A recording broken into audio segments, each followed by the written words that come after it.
Hello family, कसे आहात? तर हे बघू शकता आज आमच्या घरी काय आणलेलं आहे. तर हे आणलेले आहेत हापूस, रत्नागिरी स्पेशल हापूस.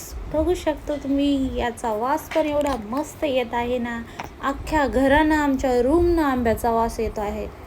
आणि हे आणलेले आहेत देवघरहून हापूस आंबे. तर हे माझ्या मिस्टरांनी आणलेले आहेत. ते गेले होते ट्रिपसाठी कोकणामध्ये आणि कोकणामध्ये जाऊन माझ्यासाठी आणलेले आहेत हे हापूस आम.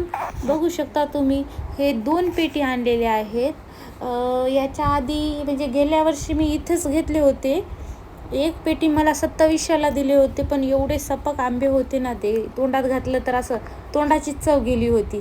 तर हे आंबा मी खाऊन बघितला आता, तर एकदम गोड आणि चविष्ट होता ना खरंच. आणि याचा वास तर एवढा मस्त होता ना, बापरे सांगू नका. हे रात्री आमच्या घरी आणले होते, तर रात्रभर असा वास दरवळत होता घरामध्ये आमच्या.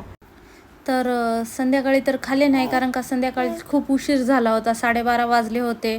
मग काय सकाळची वाट बघितली आणि सकाळी पटकन उठले, ब्रश वगैरे केले आणि घेतले ना खायला आंबा. आणि काल पटापटा म्हणलं बघू तर दुसऱ्या पेटीमध्ये काय चांगला भेटेल का, म्हणून दुसरे पण काढले. आणि दुसऱ्यामध्ये बघू शकता हा भेटलेला आहे पाड. मला तसे तर सगळेच चांगलेच होते, एकदम भारीच होते, पण आता एक घेतला मी अजून निवडून हेरून आणि हा घेतलेला आहे पाड. आणि मी हा घेतलेला आहे खाण्यासाठी.